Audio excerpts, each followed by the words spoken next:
I see in the chat there, imagine if hobbyists mentioning Dune Part 2 is great in epic cinema. Oh, yeah, but changes the source material. I don't see why anybody didn't see that coming. Dune Part 1 came out and they freaking gender swapped kinds. You're like, "It's just not that big of a deal. No, it's not that big of a deal. They actually really respects the fans, prof." Nope, not buying it. Not gonna handle it. Nope, don't want it. And then Dune 2 comes out and they just like, "Meh, we're bored telling the Dune story. Let's just make up our own now." And people are like, "What happened?" Like, "Are you kidding me? What happened? The signs were there from the beginning." But, people just wanna go to the movies, and, you can't stop them. You can't stop them. Sammy Project says, "I remember when Dune 1 came out, and it finally gave me the motivation to read the book." Good, good. Hey, that's something good that came out of it. Yeah, like, I don't need a Dune movie. Uh, I didn't need a Dune movie from, I didn't even need the old Lynch Dune movie, but that was, had some great things about it anyway, 80s, whatever, nostalgia.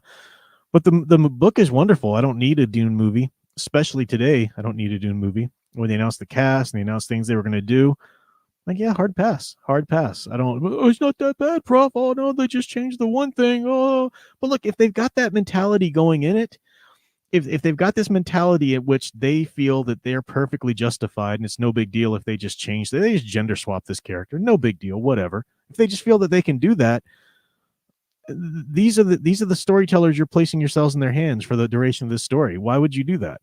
Oh, because it's just this one little thing. Well, it wasn't just that one little thing anymore, was it? You watch part two and they just threw the book out the window and decided to go their own way. This is ridiculous.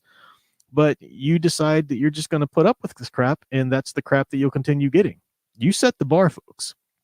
You keep saying, no, it's not that bad, then that's as good as it'll ever get. And it'll constantly they'll see a little bit how farther they can go. I can go a little farther, a little farther, a little farther. Because I remember so many people were saying, "Oh, this movie, for Dune Part 1, they're respecting the fans. It's so great. They're respecting the fans."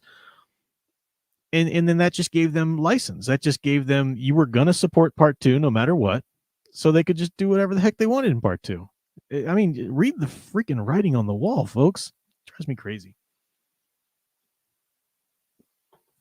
So upset I got to open another Diet Pepsi. The book is really great. The book is a masterpiece. I love the cast in Lynch's Dune, and it was saddled with a lot of problems from the studio. You wonder what could have been done had Lynch been able to really do his own thing. Now Lynch was Lynch; he's an auteur in his own right, so he's not going to be, he's not going to pull a Peter Jackson on anything. But I think it could have been interesting. Could have been pretty interesting. So, yeah, just thoughts on Dune there.